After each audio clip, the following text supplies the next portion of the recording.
Hello friends, welcome to my CDP and psychology class. My dear, मैं संजय शर्मा एक बार फिर से मेरी इस क्लास में आप सभी स्टूडेंट्स का अभिनंदन करता हूं, स्वागत करता हूं।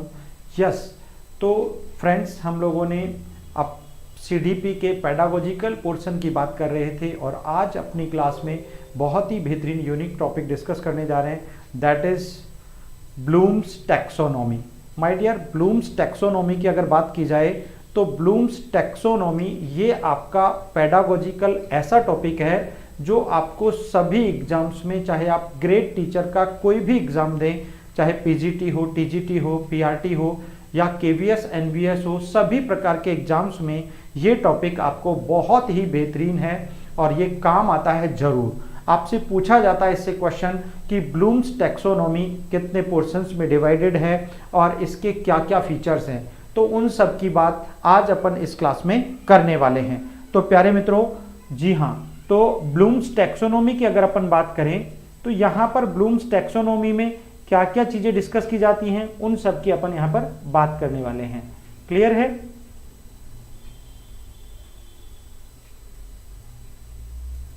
चलिएगा, तो देखिएगा, सबसे पहले अपन बात करें यहां पर ब्लूम्स टैक्सोनॉमी में, तो सबसे पहले 1948 में अमेरिकन साइकोलॉजिकल एसोसिएशन कन्वेंशन हुआ। अमेरिकन साइकोलॉजिकल एसोसिएशन कन्वेंशन हुआ बॉस्टन में, और बॉस्टन में इस कन्वेंशन में एजुकेशनल ऑब्जेक्टिव्स के का निर्धारण किया गया कि ये शिक्षण के जो उद्देश्य हैं वो कौन कौन से हो सकते हैं, और इस प्रकार के बहुत सारे एग्जामिनर्स के द्वारा यहाँ एक अनौपचारिक बैठक हुई। माय डियर, कहाँ पर हुई? बॉस्टन में हुई। कैसी बैठक हुई? एक इनफॉर्मल यहाँ पर एक बैठक हुई। इस बैठक में यहाँ पर जो बेंजामिन एस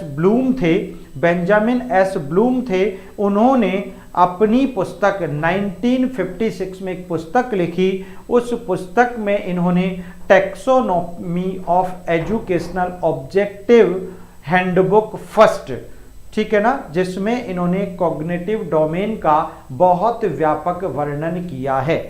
प्यारे दोस्तों, इस बात को आप ध्यान रखिएगा, इन्होंने इस कमेटी में ही डिसाइड हुआ था कि जो बेंजामिन ब्लूम थे, उन्होंने यहाँ पर शैक्षणिक उद्देश्यों को जानते हुए यहाँ इसे 3 सेगमेंट में डिवाइड किया, जिसे हम सबसे पहला सेगमेंट कहते हैं संज्ञानात्मक पक्ष। कौन सा पक्ष कहते हैं माय डियर? कॉग्निटिव डोमेन, संज्ञानात्मक पक्ष, कॉग्निटिव डोमेन। दूसरा है भावात्मक या भावनात्मक पक्ष, अफेक्टिव डोमेन, और तीसरा डोमेन है गत्यात्मक या साइकोमोटर। इसे हम लोग क्रियात्मक भी कह सकते हैं। हिंदी में इसे हम लोग क्या कह सकते हैं डियर? क्रियात्मक भी कहा जा सकता है। ये बात हमें ध्यान रखनी चाहिए। अगर हम लोग बात करें तो 1956 में 1956 में बेंजामिन एस ब्लूम, इनका पूरा नाम आपको पढ़ना है, बेंजामिन एस ब्लूम ने 1956 में एक बुक लिखी, और इनकी बुक का नाम था, आपको अभी अभी मैंने बताया, taxonomy of educational objective handbook first, ठीक है ना, taxonomy of educational objective handbook first इन्होंने पुस्तक लिखी थी। तो इनकी जो फेमस बुक थी वो मैं आपको यहां पर लिख देता हूं।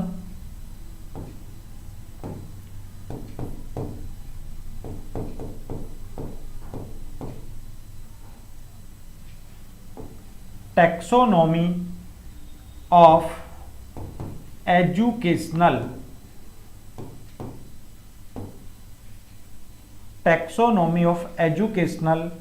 ऑब्जेक्टिव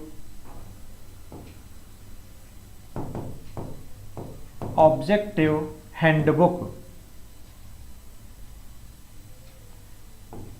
फर्स्ट, ये इनकी पुस्तक थी बीएस ब्लूम की।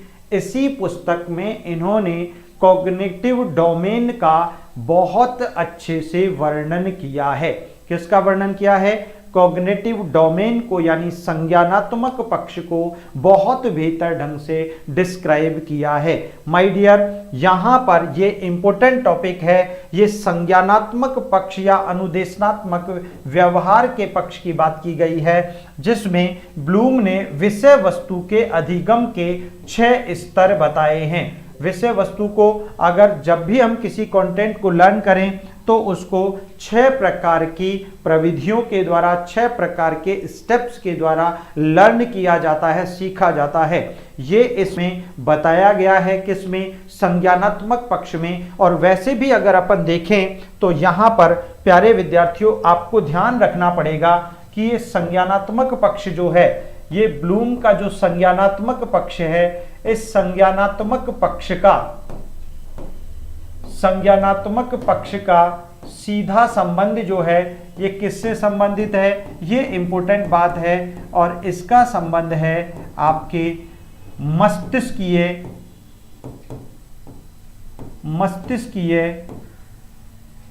या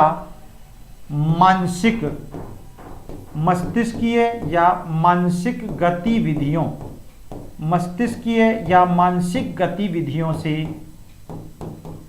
गतिविधियों से संबंधित पक्ष है।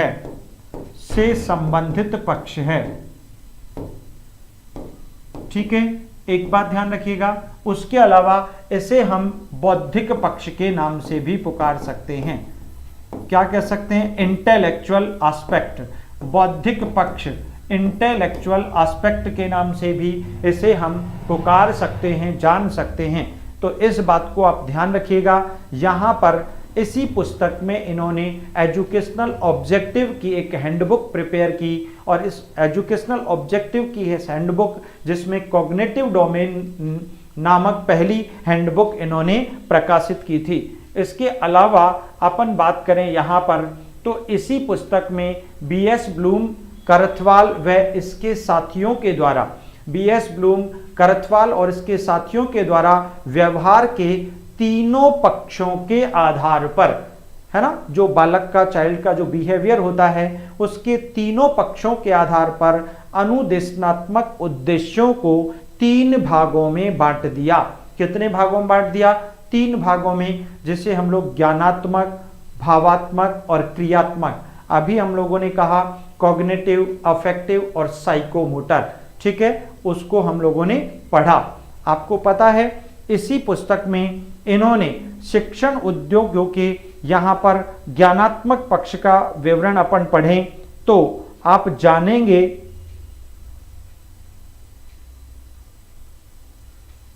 ठीक है, चलिए तो अब अपन पढ़ते हैं, यहां पर आगे पढ़ते हैं कि बीएस ब्लूम ने अपने कॉग्निटिव डोमेन में किस प्रकार के शैक्षणिक उद्देश्यों को बालकों के व्यवहार के अंतर्गत समझाते हुए उसके अध्ययन के लिए वर्गीकृत किया 6 स्तरों में। कितने स्तरों में माय डियर? 6 स्तरों में। आप देख सकते हैं यहां पर ये लिखे हुए हैं। संज्ञानात्मक या अनुदेशनात्मक व्यवहार के पक्ष जो हैं प्यारे विद्यार्थियों, आप देखेंगे 1956 में इनको इस प्रकार से हम लोग डिफाइन कर रहे हैं। यहाँ पर आप पढ़ रहे हैं सबसे ऊपर हम लोग देख रहे हैं शिखर पर मूल्यांकन है, उसके बाद उससे पहले सिंथेसिस है, एनालिसिस है, एप्लीकेशन है, कॉम्प्रीहेंशन है और नॉलेज है। ठीक है ना, आप इस बात को ध्यान रखें। अब इसमें थोड़ा चेंज किया गया, इन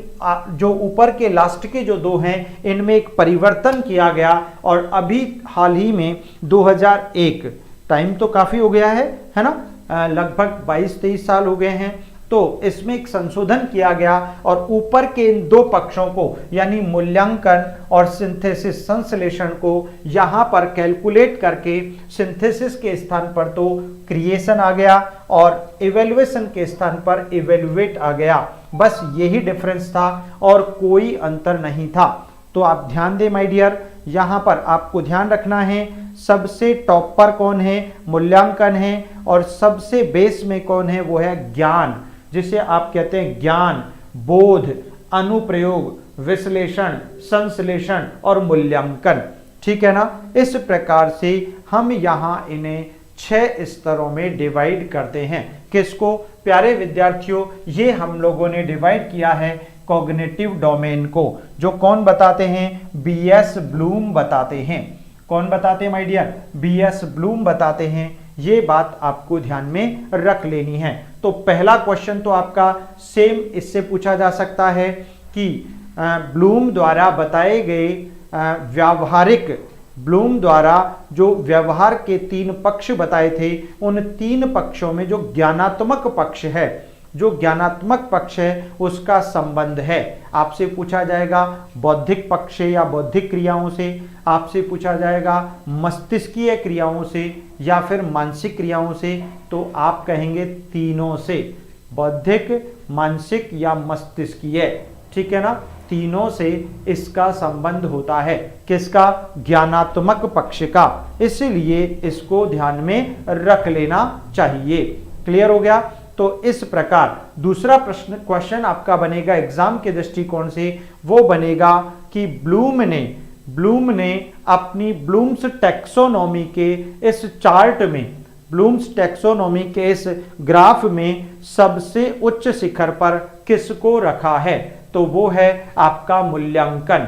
और अगर हम बात करें वर्तमान में क्या रखा है, तो वो है क्रिएट यानी सृजन, यानी निर्माण करना, ठीक है ना। निर्माण करना या सृजन करना, ये इसमें रखा गया है, ठीक है। आपसे पूछा जाए आधार में क्या है, तो आधार में होगा आपका नॉलेज। नॉलेज का मतलब यहां पर रिमेंबरिंग है, ठीक है। कॉम्प्रीहेंशन का मतलब अंडरस्टैंड है, अवबोध है, ठीक है ना। एप्लीकेशन को हम लोग अप्लाई कहते हैं। इसी प्रकार एनालिसिस को एनालाइज कहते हैं। सिंथेसिस को यहाँ पर इवेल्युएशन को इवेल्युएट कहा है और सिंथेसिस को क्रिएट कहा गया है, ठीक है ना। ये बात आपको बिल्कुल जहन में रखनी होगी।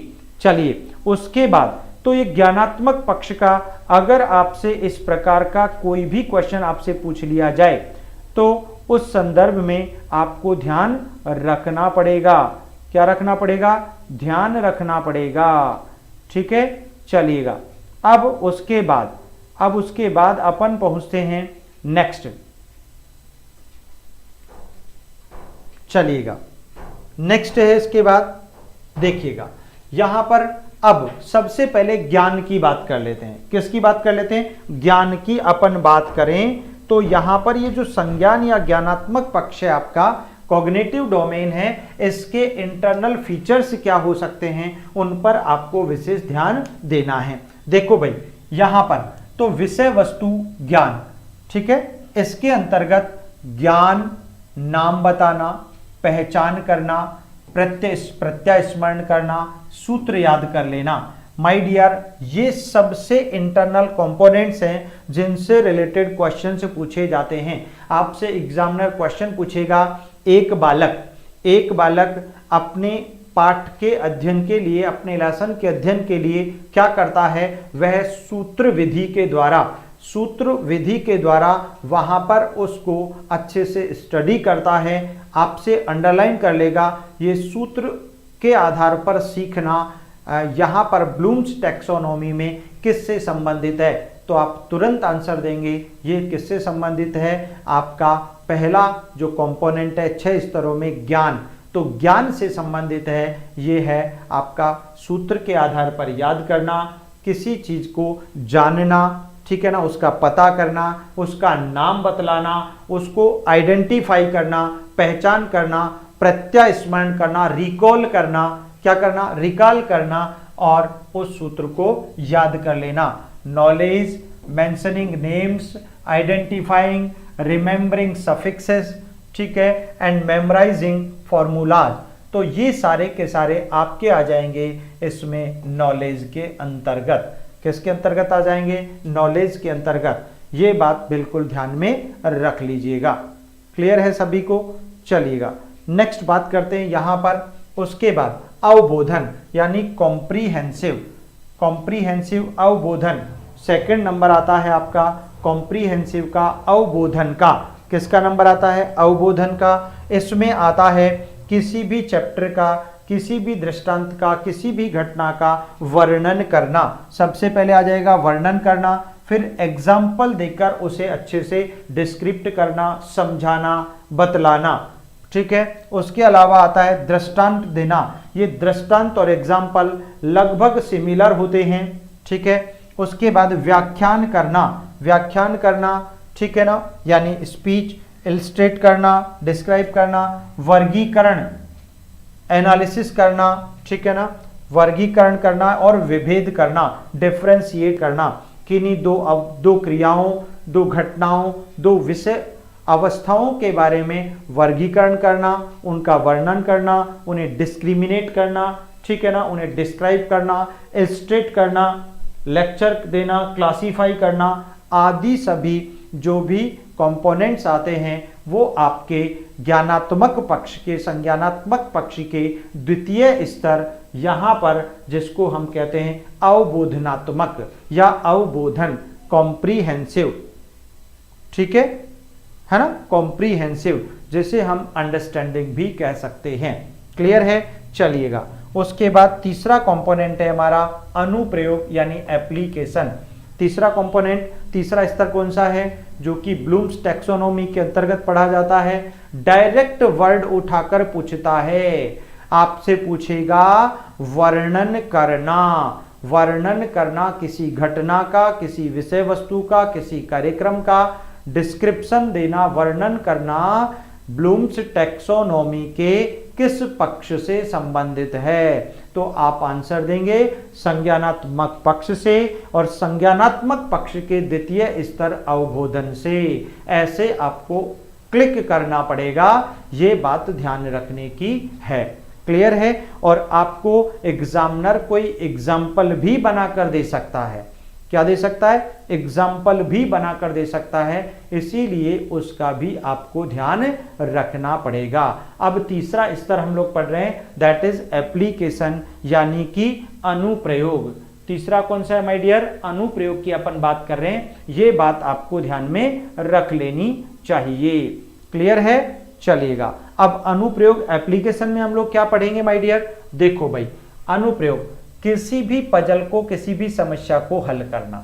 हल अगर आप कर रहे हैं, है ना, तो इट मीन्स आप उसे अप्लाई कर रहे हैं। किसको? अपने नॉलेज को, है ना, अपनी समझ को, अपने सूत्रों को, अपने कंसेप्ट्स को क्या कर रहे हैं? अप्लाई कर रहे हैं। तो अप्लाई करके हमेशा उन समस्याओं को रिजॉल्व किया जा सकता है। प्रयोग संचालित करना, और उसके बाद यहां पर आप किसी भी कंसेप्ट, अवधारणा, घटना आदि के लिए यहां पर प्रयोगों को क्या कर रहे हो? इंप्लीमेंट कर रहे हो, संचालित कर रहे हो। नया सूत्र निकालना, नया सूत्र निकालना या किए गए काम में अशुद्धि निकालना, नए तरीके इजाद करना। आप कोई कॉन्सेप्ट डिस्कस कर रहे हो, किसी घटना का वर्णन कर रहे हो, तो उसे नए ढंग से, है ना, अपने नए तरीके इजाद करके, या फिर जो अशुद्धि हो गई है उस अशुद्धि को दूर करके यहां आप क्या कर रहे हो? उसे अप्लाई कर रहे हो। सीधी सी बात है भाई, आपकी जिंदगी में आप किसी फॉर्मूले को, किसी थ्योरी को, किसी महापुरुष के व्यक्तित्व को अगर अप्लाई कर रहे हो तो आप बिगड़ा हुआ रूप तो करोगे नहीं, है ना। बिगड़े हुए रूप को छोड़कर उसकी अच्छाइयों को ही तो अपनी लाइफ में लाओगे, ठीक है ना, अपनी व्यक्तित्व में लाओगे। तो इसका अभिप्राय हुआ अनुप्रयोग। क्या हुआ? अनुप्रयोग हुआ। उसके बाद गलतियों को ठीक करना, बहुत अच्छा क्वेश्चन पूछा जा सकता है। ब्लूम्स टैक्सोनॉमी के किस स्तर में गलतियों को ठीक करना, यानी बच्चे जो त्रुटियां करते हैं उन त्रुटियों को आराम से प्रयोग द्वारा, अभ्यास द्वारा करके, क्रिया द्वारा करके उन गलतियों को ठीक किया जाता है। किस स्तर में और किस पक्ष में? तो पक्ष संज्ञानात्मक हो गया, और स्तर तीसरा हो गया जिसका नाम है अनुप्रयोग, या क्या करना? बिल्कुल इंप्लीमेंट करना, अप्लाई करना। क्लियर है माय डियर? चलिएगा, अब उसके बाद देखिएगा, मैप भरना, ड्राइंग मॉडल बनाना, ठीक है, solving, conducting experiments, extracting new formulas, proofing, work done, correcting mistakes, filling in maps, drawing model, making आदि ये सभी यानी आपसे पूछा जाए जो मॉडल है वो किस स्तर में क्रिएट किया जाता है, बनाया जाता है, तो आप लिख दोगे किस में बनाया जाता है माय डियर, वो बनाया जाता है आपके अनुप्रयोग में। इट मींस जो भी आप हैंड या फिजिकली वर्क करते हो, कहने का अभिप्राय ये हुआ उस फिजिकली वर्क का संबंध ही आपके एप्लीकेशन से होता है, जो कि आपके ज्ञानात्मक पक्ष का तीसरा स्तर है। भाई ये आपको समझ लेना चाहिए। क्लियर है? आगे बढ़ जाते हैं और फोर्थ स्तर की तरफ बढ़ते हैं और वो है विश्लेषण। नाम से ही जानते हो किन्हीं दो घटनाओं, है ना, वक्तव्यों, स्टेटमेंट्स या किसी भी प्रकार के कार्यक्रम का सही ढंग से सटीक विश्लेषण कर, एनालिसिस कर, उसे डिस्क्राइब करना ही यहाँ पर ब्लूम्स टैक्सोनॉमी का यहाँ एक स्तर माना गया है। क्या माना गया है? स्तर माना गया है।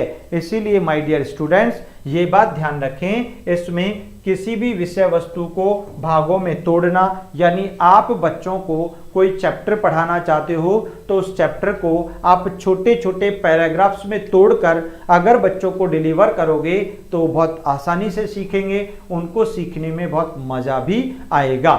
ठीक है भाई? उसके बाद ठीक है, उसे भागों में बांटना, उसमें अंतर, उनमें डिफरेंशिएट करना, उनकी कंपैरिजन, तुलना करना और उनमें आपस में क्या रिलेशंस हैं, उन संबंधों को बहुत बेहतर ढंग से समझाना। फॉर एग्जाम्पल मान लीजिए मैं किसी एक स्टेटमेंट की तुलना किसी दूसरे स्टेटमेंट से कर रहा हूं, ठीक है ना, यानी आपकी कथनी और करनी में अंतर हुआ तो गड़बड़ हो जाएगी। नहीं, यहां पर कंपैरिजन किया जाता है तो दो समान चीजों में ही करोगे, ठीक है ना, दो समान चीजों में ही करोगे। यानी मार्कर की तुलना बोर्ड से नहीं कर सकते या कैमरे से नहीं कर सकते, यहां पर मार्कर की तुलना मैं किसी दूसरे मार्कर के साथ ही करूंगा। यह बात भी आपको ध्यान में रख लेनी चाहिए। क्लियर है? तो ये इंपॉर्टेंट बात है। नेक्स्ट अपन बात करें प्रिय मित्रों, आप देखिएगा ध्यान से। जी हां, तो नेक्स्ट जो चर्चा है वो ये है कि breaking any subject into parts, dividing into parts, differentiating, comparing, linking आदि सभी प्रकार के जो कॉन्सेप्ट्स होते हैं या उनका संबंध यहाँ संज्ञानात्मक पक्ष के चौथे स्तर विश्लेषण यानी एनालिसिस से होता है। तो ये जो इंटरनल एलिमेंट्स यहां पर मैं बता रहा हूं, ये वर्डोलॉजी ही तो काम आएगी इसमें, यही तो सबसे इंपॉर्टेंट है, इसी का सबसे बड़ा रोल है और किसी का नहीं है। ठीक है भाई? चलिए आगे बढ़ जाते हैं। नेक्स्ट देखो, संश्लेषण, सिंथेसिस करना, यानी किन्हीं दो चीजों में, दो घटनाक्रमों में आपस में क्या सिमिलरिटीज हैं, क्या समानताएं हैं, ठीक है ना, क्या उनकी उपयोगिताएं हैं, उनको पास लाना, निकट लाना और उनकी सिमिलरिटीज को डिस्क्राइब करना, उसे हम संश्लेषण प्रक्रिया के नाम से पढ़ते और जानते हैं। ठीक है भाई?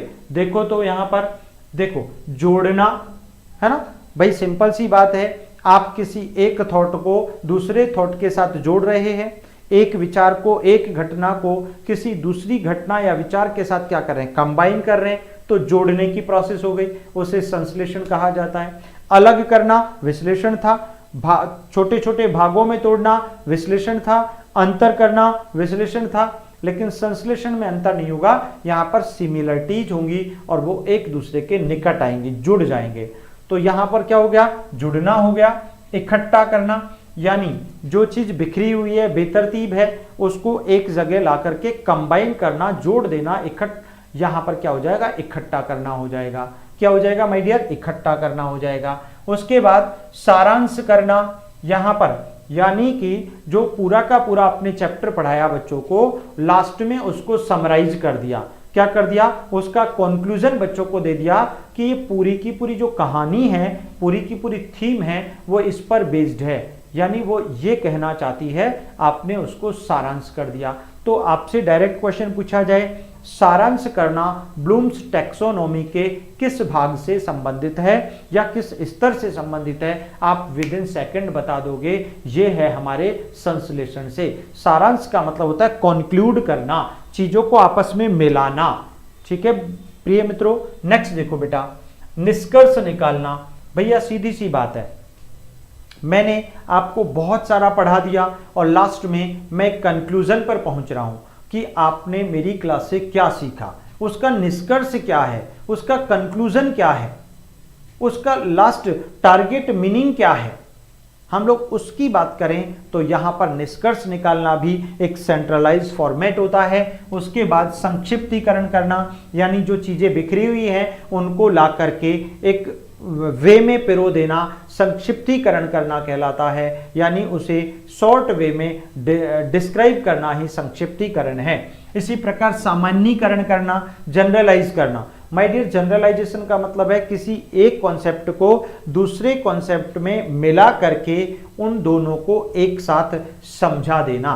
फॉर एग्जाम्पल, अगर अपन बात करें न्यूटन की थ्योरी की और आइंस्टीन की थ्योरी को, दोनों का एक ऐसा तरीका ढूंढा जाए, दोनों की सिमिलरिटीज के साथ उनको बहुत अच्छे से दिखाया जाए, समझाया जाए, उस कॉन्सेप्ट को सामान्यीकरण के रूप में हम परिभाषित करेंगे।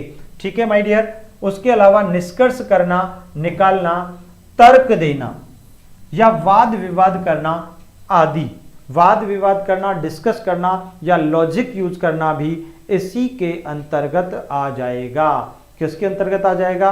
इसी के अंतर्गत आ जाएगा। परफेक्ट है, चलिएगा ठीक है। उसके बाद देखो हम लोगों ने बात की to add, gather, summarization, conclude, summarize, generalize और conclude and argue and prove. ठीक है ना, तो ये सारी की सारी बातें यहां पर हम लोगों ने की हैं। क्लियर है? चलिएगा नेक्स्ट बात करते हैं। और हमारा लास्ट स्तर है जो कॉग्निटिव डोमेन का ब्लूम्स टैक्सोनॉमी में डिफाइन किया गया है, बताया गया है, वो है मूल्यांकन, इवेल्युएशन। कौन सा है माय डियर? इवेल्युएशन, मूल्यांकन। इसके अंतर्गत निर्णय देना, एक फाइनल आप टच पर पहुंच गए, निर्णय देना है ना, डिसीजन मेकिंग। क्या होगा? डिसीजन मेकिंग, निर्णय देना। फाइनल सेगमेंट पर पहुंच गए कि यार पूरा घटनाक्रम जानने के बाद हम लोग एक निर्णय पर पहुंचे और वो निर्णय ये है। क्या है वो निर्णय? ये है। तो इस कॉन्सेप्ट को यहां पर मूल्यांकन कहा गया। और वैसे भी अगर मूल्यांकन की बात की जाए तो मूल्यांकन सभी पक्षों का संभव है। मूल्यांकन अपने आप में स्वयं एक बहुत व्यापक प्रक्रिया है। जैसा कि आपको पता है, हमने लास्ट क्लास में असेसमेंट और इवेल्युएशन की बहुत शानदार चर्चा की थी, जिसमें मूल्यांकन एक व्यापक प्रक्रिया है और असेसमेंट एक उसका पार्ट मात्र है। ठीक है दोस्तों, चलिएगा। उसके बाद आलोचना करना, आलोचना, क्रिटिसाइज करना माय डियर, यानी कि आप, भाई सीधी सी बात है, किसी दूसरे व्यक्ति की बात को स्वीकार करने से पहले, है ना, उसकी एक्टिविटीज को फॉलो करने से पहले मैं उसका सही और गलत होने का पहले क्या करूंगा? अंतर स्थापित करूंगा, जानने की कोशिश करूंगा। इट मीन्स क्रिटिसाइज करूंगा, तब जाकर मैं एक सही निर्णय पर पहुंच पाऊंगा। ठीक है ना, तो ये भी इसी के अंतर्गत आ जाएगा। अधिगम की इस स्तर में बालकों को पाठ के अतिरिक्त अधिगम को बाहरी दुनिया के वातावरण के अधिगम से संबंधित करना पड़ता है और अपना निर्णय देना होता है। प्यारे विद्यार्थियों, मूल्यांकन का सीधा सा कॉन्सेप्ट है वह फाइनलाइज स्टेज जहां पर बालक के सभी पक्षों, बौद्धिक पक्ष, नैतिक पक्ष, सामाजिक पक्ष और आपका आर्थिक पक्ष, ठीक है, संवेगात्मक पक्ष, सभी के बारे में एक प्रॉपर फाइनल निर्णय पर जाया जाता है और यहाँ पर बाहरी दुनिया के वातावरण के अधिगम से संबंधित और साथ साथ बाहरी दुनिया का जो भौतिक जगत का एनवायरनमेंट है उसके साथ आपकी लर्निंग कॉन्सेप्ट्स को, बालकों के लर्निंग यानी अधिगम की प्रक्रिया को जोड़ा जाता है। तो जोड़ने की और यहाँ पर लास्ट में, अंत में मूल्यांकन करने की यही प्रक्रिया संज्ञानात्मक पक्ष का सबसे सर्वोच्च स्तर है। ये कौन सा स्तर है माय डियर? ये सर्वोच्च स्तर है।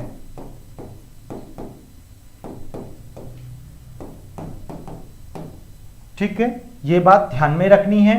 तो in this level of decision making criticism learning children have to relate learning in addition to the learning environment of the outside world and give their decision। ये बात आपको विशेष ध्यान में रख लेनी चाहिए। क्लियर है क्या? तो माय डियर, ये ब्लूम्स टैक्सोनॉमी का कॉन्सेप्ट था जिसमें हम लोगों ने इस क्लास में संज्ञानात्मक पक्ष के पूरे 6 स्तरों को बहुत बेहतर ढंग से पढ़ लिया है। आपको ये सभी ध्यान में रख लेने चाहिए, है ना। ये अगर आप ध्यान में नहीं रख पाते हैं तो फिर समस्या हो सकती है। तो पहला हम लोगों ने कौन सा पढ़ा माय डियर? पहला था ज्ञान, दूसरा कौन सा था? अवबोधन यानी समझ। ठीक है ना, ये बात आपको ध्यान रख लेनी चाहिए। ठीक है, उसके बाद अगर हम लोग बात करें इन्हीं सब चीज़ों के साथ, अगर आप कहीं ना कहीं आपको इसको समझने में अगर प्रॉब्लम होती है तो फिर निश्चित तौर पर दिक्कत जरूर हो जाएगी। इसीलिए इस बात को आप बिल्कुल ध्यान में रखें कि ये सारी की सारी चीज़ें बहुत ज़रूरी हैं। ज्ञान है, अवबोध है, फिर उसके बाद अनुप्रयोग या हम लोग प्रयोग भी कह सकते हैं, एप्लीकेशन कह सकते हैं। फिर हम लोगों ने एनालिसिस यानी विश्लेषण पढ़ा, फिर हम लोगों ने संश्लेषण पढ़ा और फिर लास्ट में मूल्यांकन। तो इस प्रकार सर्वोच्च कौन है? मूल्यांकन है। आधार में कौन है? ज्ञान है। और मिड में कौन कौन से हैं? मिड में आपका अवबोध है, अनुप्रयोग है, विश्लेषण है और संश्लेषण है। ये सारे 6 की 6 स्तर हमने संज्ञानात्मक पक्ष के जान लिए हैं। ये बात, एक और क्वेश्चन इसमें से पूछा जाए कि 1956 में 1956 में संज्ञानात्मक पक्ष से रिलेटेड उन्होंने फर्स्ट हैंडबुक जारी की थी। उस हैंडबुक का नाम भी हम लोगों ने बहुत भलीभांति पढ़ लिया है, जिसका नाम था taxonomy of educational objectives handbook first. ठीक है ना, ये बात ध्यान में रख लेनी है। सेकंड बुक में इन्होंने इसी का पार्ट जो सेकंड है, जो 1964 में लिखी थी, उसमें इन्होंने अफेक्टिव डोमेन को यानी भावात्मक पक्ष को डिफाइन किया है। ये बात आपको ध्यान में रख लेनी चाहिए। बहुत सारे लोग कहते हैं कि अफेक्टिव डोमेन सिर्फ करथवाल का है। ये गलत आंसर है, ये पूरी तरह गलत आंसर है। नहीं, यहां पर ब्लूम, करथवाल और मसीहा, ठीक है ना, ब्लूम, करथवाल, मसीहा जैसे इन सभी लोगों का योगदान रहा है। तो आज की क्लास में तो हम लोग केवल ब्लूम्स टैक्सोनॉमी पर चर्चा कर रहे हैं, और ये ब्लूम्स टैक्सोनॉमी में भी आज हमने कॉग्निटिव पक्ष को, कॉग्निटिव एस्पेक्ट को लिया और उसके संपूर्ण 6 स्तरों को बहुत बेहतर ढंग से डिस्कस किया। इन 6 स्तरों के जो इंटरनल टर्म्स हैं, इंटरनल जो वर्ड्स हैं, वर्डोलॉजी हैं, उनको बेहतर ढंग से आपको लर्न कर लेना है। इनमें से एक भी क्वेश्चन कभी भी बाहर नहीं जाता है। क्लियर है? तो प्यारे दोस्तों, इसके आगे की क्लास में हम लोग अफेक्टिव डोमेन की बात करेंगे, और अफेक्टिव डोमेन में उन्होंने जो पुस्तक लिखी वो पुस्तक आपकी taxonomy of educational objective handbook second रहेगी, जो अफेक्टिव डोमेन, लेकिन ये 1964 में लिखी थी। तो इन सब की अपन बेहतर ढंग से शानदार चर्चा करने वाले हैं। क्लियर है? तो आज की क्लास को हम लोग यहीं पर विराम देते हैं। Thank you so much. नमस्कार।